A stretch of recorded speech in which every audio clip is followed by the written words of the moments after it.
A soldier tightened his grip on the massive firearm, its metallic surface gleaming under the crimson sky. The distant hum of war machines roared through the air, blending with the cries of battle. "This is all for the Empire." His voice was cold, unwavering. There was no hesitation, no fear, only the unshakable loyalty drilled into him. The enemy soldiers fired upon him, their weapons spitting flames of destruction.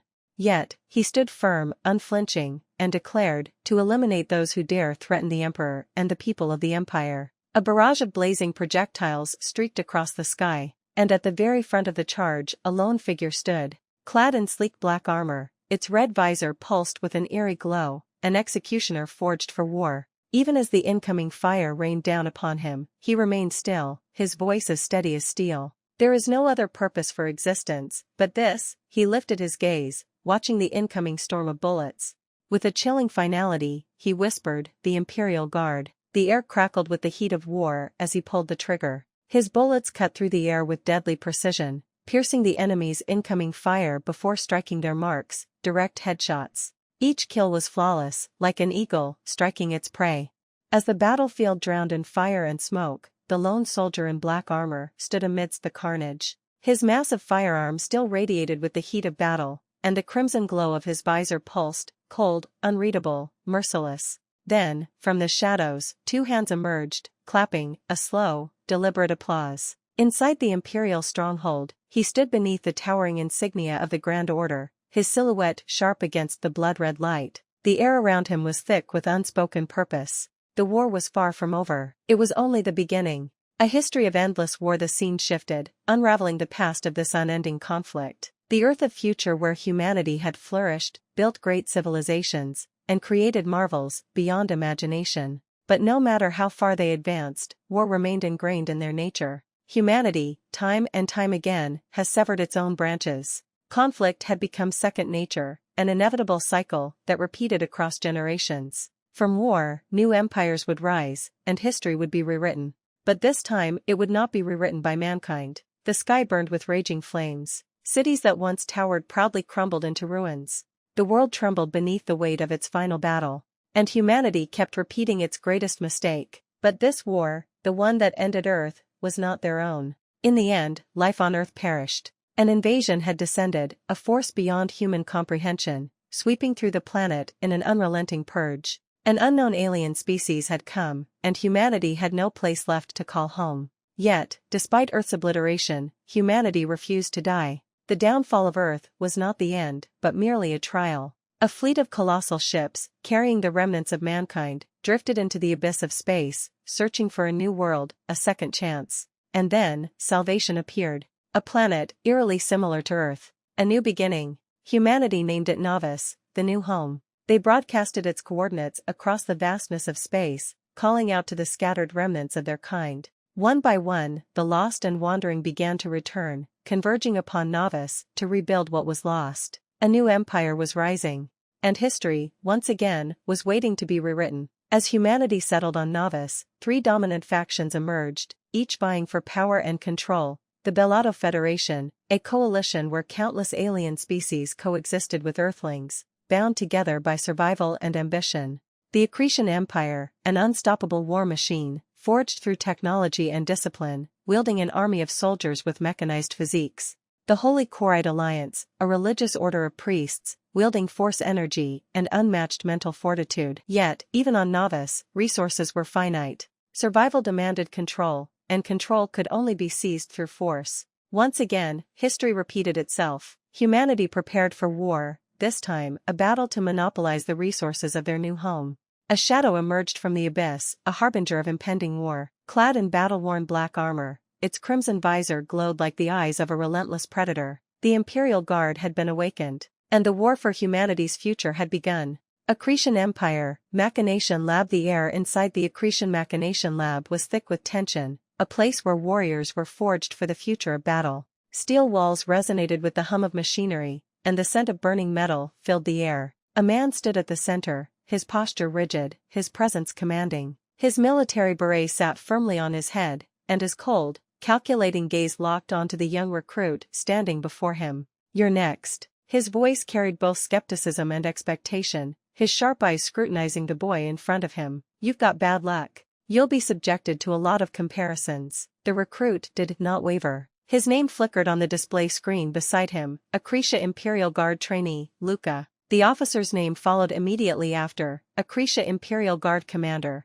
Hamilas Castoria. Commander Hamilas turned his gaze back to the young soldier, his voice carrying a weight of authority. This is where you're supposed to prove your worth to His Majesty. Do not forget, today is a defining moment for you trainees. Luka, his half-brown, half-black hair still slightly unkempt from recent training, lifted his chin slightly. His response was cold, unwavering. We'll see who the unlucky one really is. Commander Hamilas smirked, his interest piqued. Did you say your name was Luka? Luka didn't flinch. He refused to be like the countless others who had failed before him. The commander tilted his head slightly, his expression unreadable. You better live up to my expectations. Luka met his gaze, unwavering. I will. As he moved through the ranks, some fellow trainees observed him with curiosity, while others ignored his presence entirely. He paid them no mind. Sliding his helmet over his head, he inhaled deeply, his thoughts razor-sharp. I need to at least be capable of dodging and blocking bullets. That is the bare minimum for anyone aspiring to become an Imperial Guard.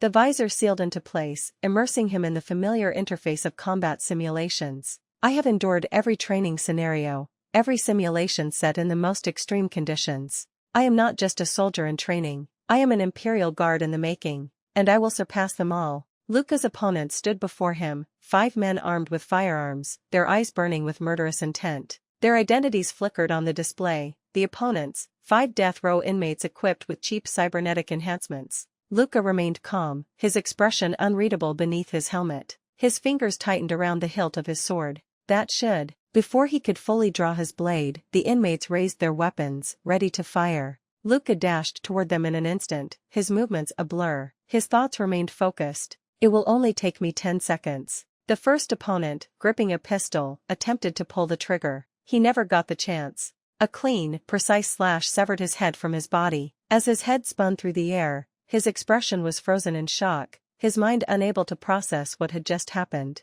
Luka had already passed him, ghost-like in his speed. The remaining 4 inmates staggered back, fear flashing in their cybernetic eyes. Their grip on their weapons tightened. In an instant, they surrounded him from all 4 directions. Inside his helmet, Luka's interface flickered to life. His breathing remained steady, his mind unwavering. This is an opportunity. His eyes locked onto the Emperor's insignia flashing on the display. I need to leave a lasting impression on the Emperor. I need to do something extraordinary. A memory surfaced, the last soldier who had slain his enemies in an instant. Could he do the same? As the enemies closed in, their weapons aimed directly at him, doubt flickered in his mind. I have never done this before. A drop of blood slid from the tip of his blade, the remnants of his first kill. His fingers tightened. But I must make it happen now. Even as they surrounded him, his opponents hesitated. They had seen how easily their comrade had fallen. Sweat glistened on their faces, their cybernetic enhancements unable to suppress the primal fear creeping into their nerves. And then, they fired. Bullets tore through the air, death approaching him from all directions. In that instant, Luka's thoughts sharpened to a razor's edge. I need to heighten my senses, to the maximum. The first bullet sped toward him like a beam of light. He moved. Steel met steel. The bullet ricocheted off his sword, reversing its trajectory. It shot back into the skull of the one who had fired it, dropping him instantly. Then the rest followed. A storm of bullets rained down on him from every direction. His sword flashed, a blur of motion unseen by the naked eye. In less than a second, every bullet had been deflected. From the observation platform, Commander Hamilas smirked, his eyes gleaming with satisfaction. The soldier beside him, concealed beneath his mask, remained silent, but the tension in his posture revealed his disbelief. The Empire's flag stood high above the battlefield, a symbol of dominance. Smoke rose from Luka's body, his sword still glowing red-hot from the sheer force of his deflections. He stood tall, unwavering, showing no signs of hesitation.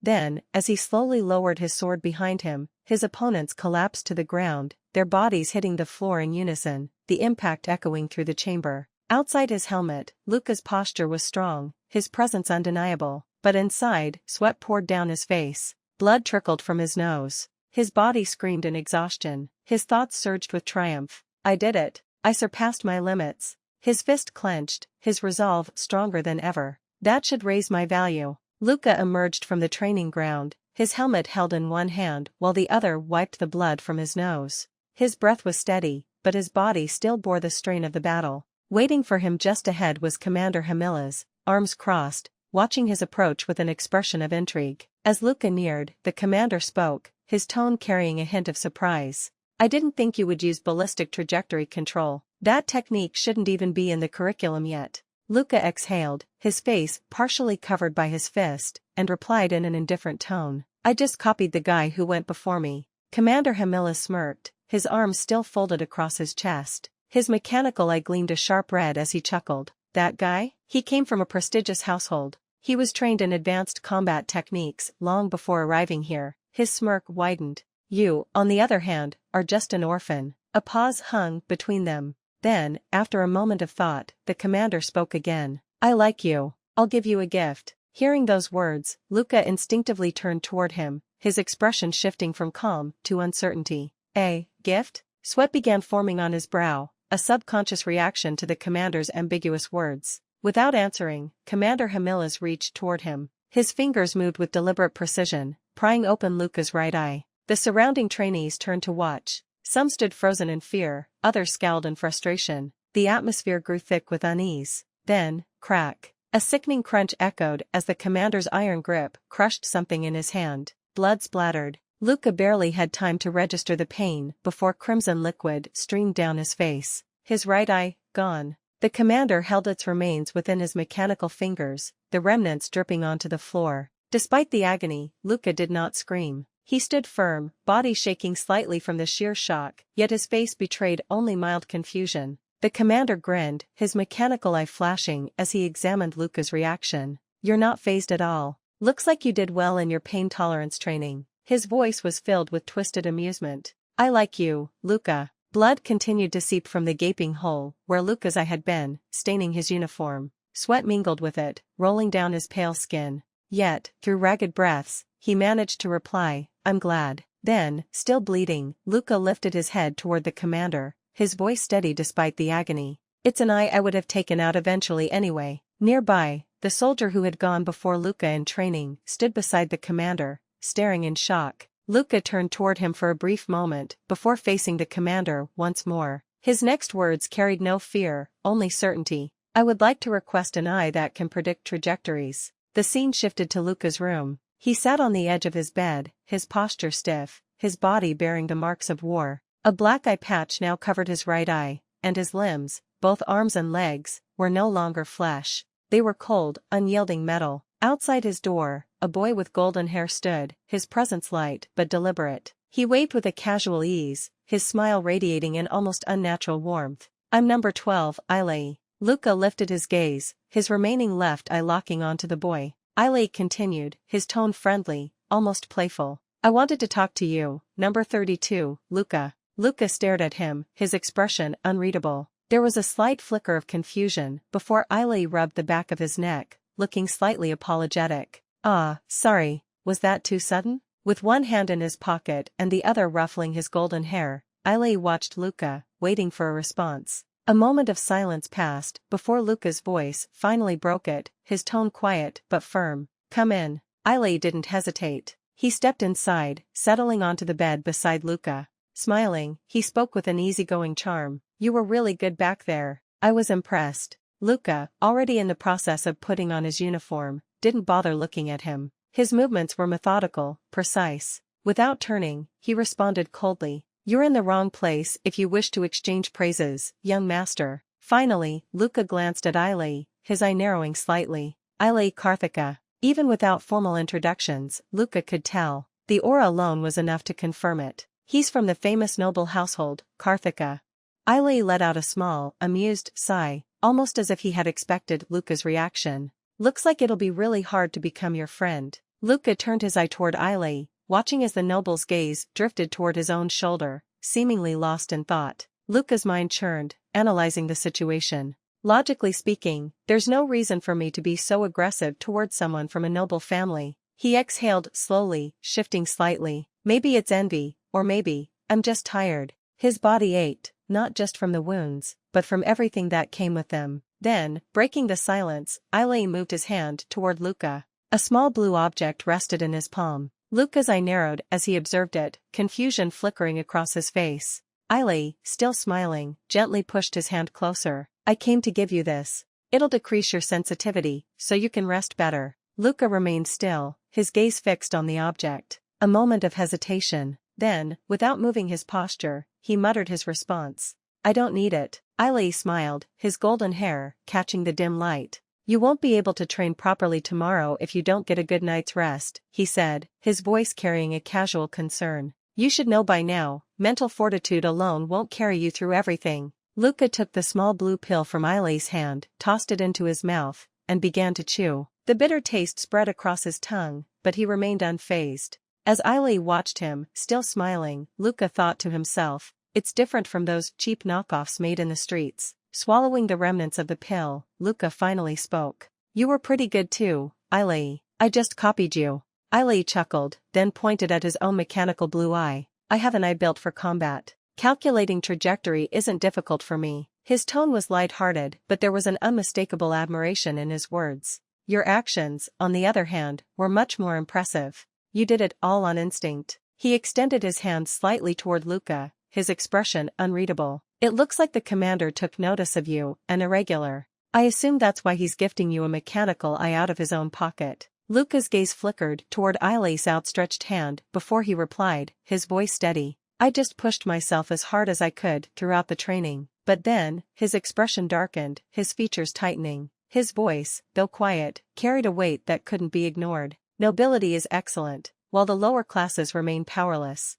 A memory surfaced. The filthy streets of his past. A younger version of himself, wandering aimlessly with a tattered bag slung over his shoulder. Around him, the homeless sat or slept on the cold ground, some barely moving, others numbing themselves with cheap liquor. A typical street of forgotten souls. Luka clenched his fist as he spoke, his voice tinged with determination. I can't afford to waste a rare opportunity like this, not as someone from the lower class. Ailey's expression shifted, just for a moment. His usual smile faded slightly, and silence stretched between them. Then, thoughtfully, he brought his hands together, fingertips touching as if piecing something together in his mind. Nobility is excellence. You passed the selection process, but you do realize there were people who failed it, don't you? I bet some even paid to manipulate the results. Luka frowned. That's possible? Ailey didn't turn his head but glanced at him from the corner of his eye. There's no proof, he admitted, but I strongly believe it. People like you, those without any support system, have never failed the advanced soldier cultivation process.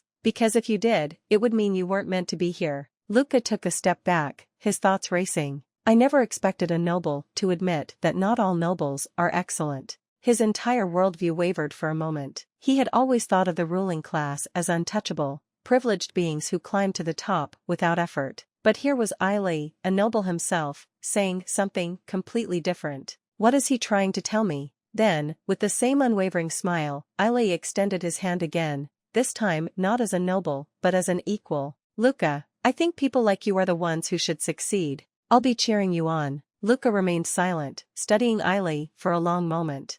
Then, finally, he reached out. Their hands clasped in a firm shake. Luka's red eye flickered ominously as he spoke, his voice carrying a newfound resolve. I plan on it. A beat passed. Then, in a low, serious tone, he added, this is all, for the Empire. Ailey's smile lingered, but his eyes held a trace of something else, something almost melancholic as he looked at Luka. Narrator's voice. This is the story of a boy raised to become a weapon in the tyrannical empire of Accretia.